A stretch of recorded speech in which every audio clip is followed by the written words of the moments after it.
Hello student. आज हम कर रहे हैं क्लास 10th एक्सरसाइज 5.2 का 5th सम।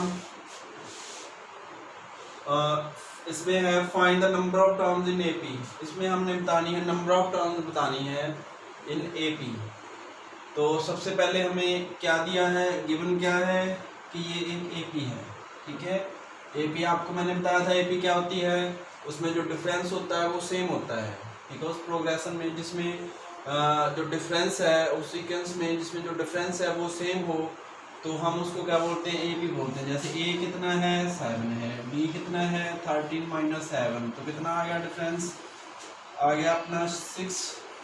ठीक है, तो ये क्या है, ए एन क्या है, लास्ट जो बिल्कुल लास्ट पे डॉट डॉट लगा के, डॉट तीन नहीं आती, डॉट डॉट लगा के जो बिल्कुल लास्ट में गिवन है उसको क्या बोलते हैं, लास्ट टर्म बोलते हैं। तो ए एन कितना है 205 है।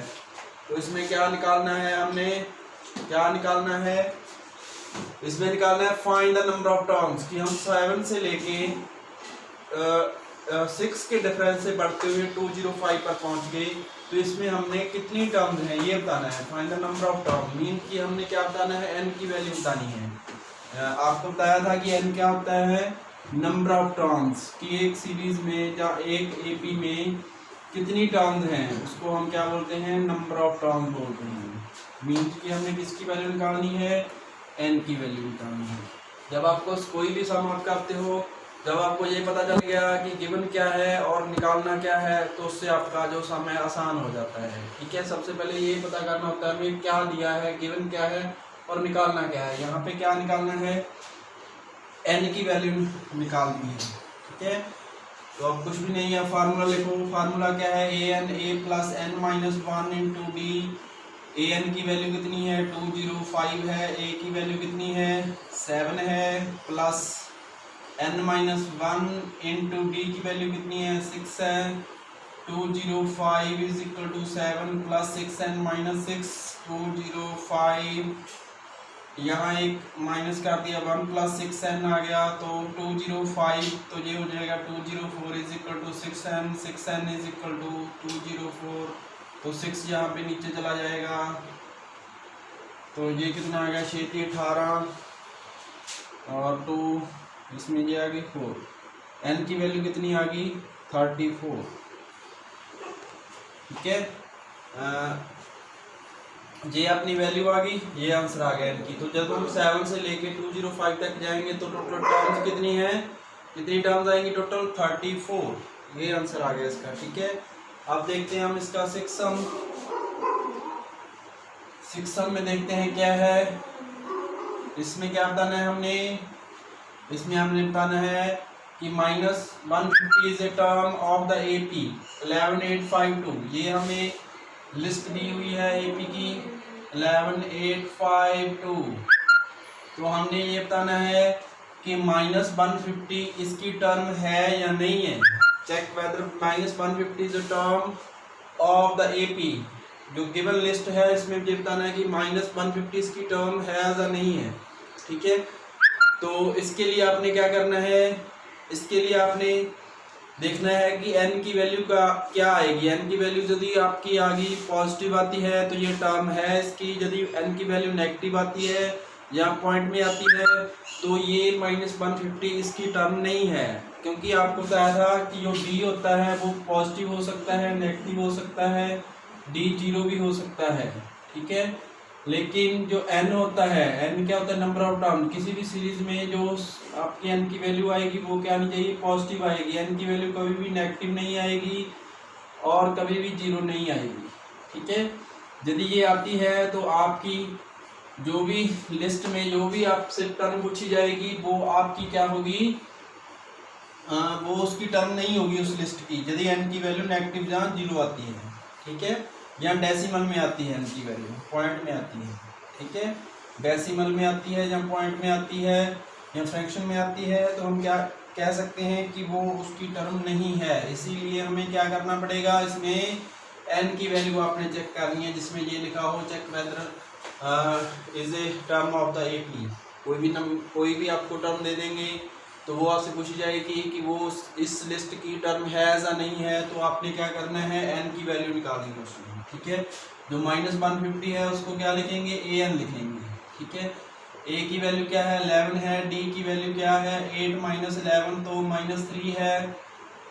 तो बस अब कुछ भी नहीं है, फार्मूला एक ही फार्मूला है इसमें, nth formula a + m - 1 × d। अब इसकी वैल्यू पुट कर दो, -150, a की वैल्यू कितनी है, 11 है, n की वैल्यू कितनी है, निकालनी है, n - 1, d की वैल्यू कितनी है, -3 है, -150, 11 -3n + 3 -3 को इससे मल्टीप्लाई कर दिया हमने, प्लस को माइनस से करेंगे, -3n प्लस हो जाएगा, प्लस के 3 -150 11 और प्लस के 3 कितने हो जाएंगे, 14 -3n और -150 -14 -3n, तो ये हो जाएगा -164 -3n -a माइनस कैंसल 164/3 आ जाएगा। अब देखो ये 3 से डिवाइड हो रहा है या नहीं हो रहा है,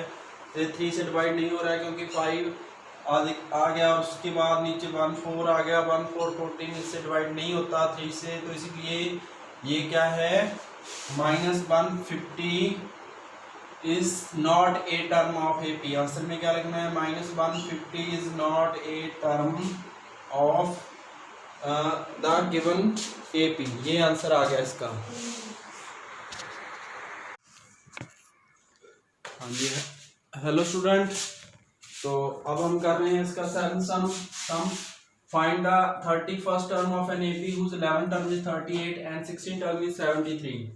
तो हमें क्या गिवन है, पहले लिखेंगे A11 गिवन है 38 और क्या गिवन है, और हमें गिवन है 16 टर्म, A16 कितना है 73। तो इसके नीचे फार्मूला लगा देंगे, जहाँ पेन लिखा हुआ है 11 लिख देंगे और हमारे पास क्या बन जाएगा, A + 10D बन जाएगा इज इक्वल टू 38। यहाँ पे A + 15D, A कम कर देंगे, n की जगह जहाँ पेन लिखा हुआ है वहाँ पे 16 लिख देंगे, तो A + 15D आ जाएगा। तो ये इक्वेशन 1 बन गई, ये 2 बन गई, सब्ट्रैक्ट इक्वेशन 1 फ्रॉम 2, ठीक है।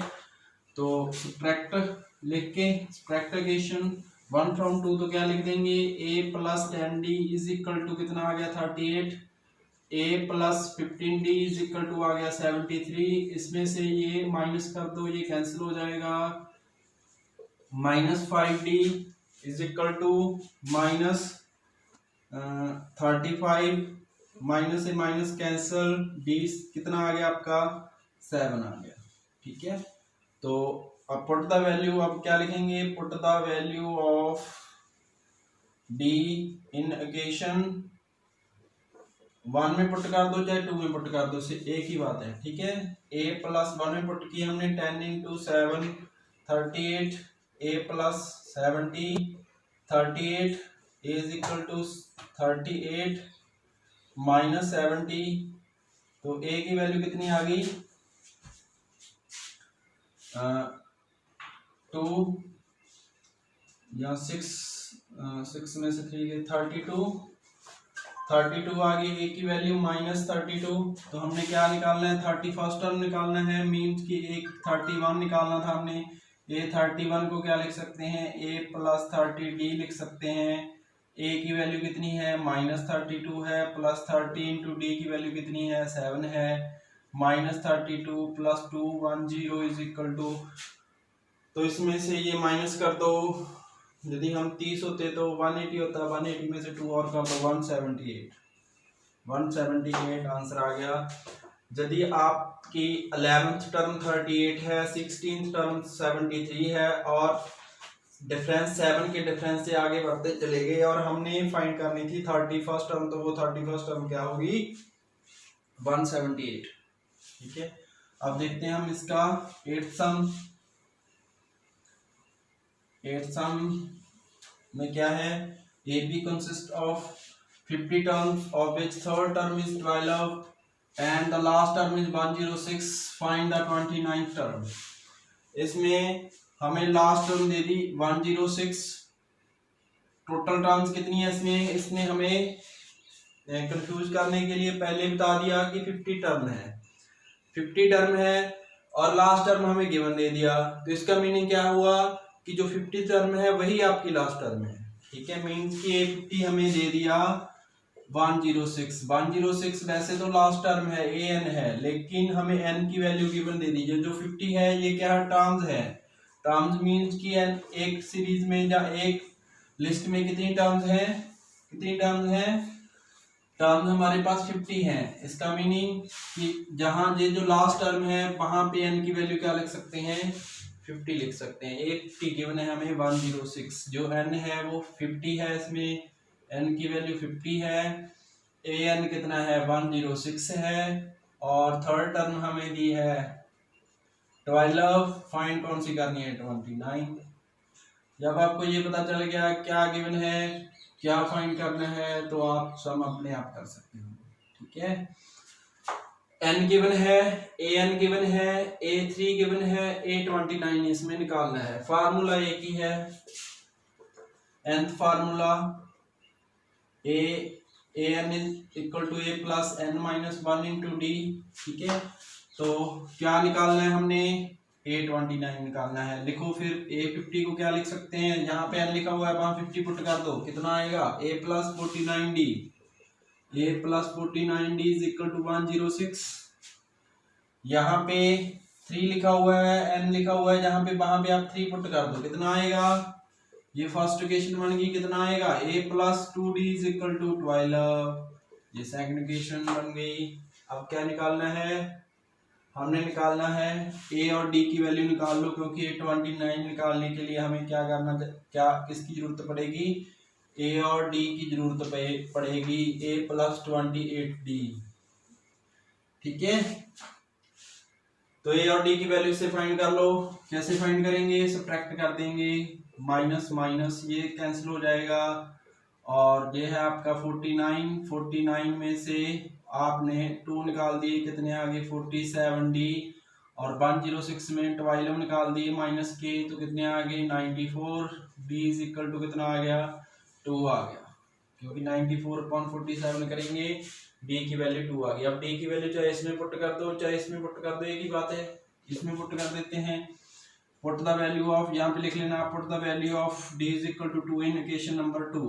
ठीक है, तो a plus 2 into 2 is equal to 12, a plus 4 is equal to 12, a is equal to 12 minus 4, तो 8 आ गई, a की वैल्यू कितनी आ गई 8। अब इसमें पुट कर दो, आंसर आ जाएगा, a की वैल्यू कितनी है 8, 28, d की वैल्यू कितनी है, तो कितना आ गया 56 में 8 ऐड कर दो, कितना आ गया 64 इज द राइट आंसर।